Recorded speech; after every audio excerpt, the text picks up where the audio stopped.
channel of me is Xiaomi Redmi Note 11 Pro Plus, and today I would like to show you how you can switch on or off auto rotation on this Xiaomi.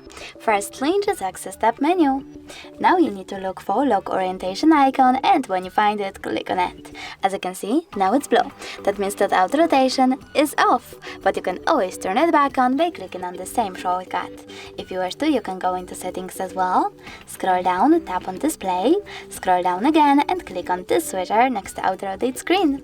If the switcher is gray, that means that auto rotation is definitely off.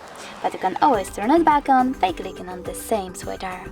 Thanks so much for watching. If you enjoyed this video, don't forget to leave a like, comment and subscribe. Bye!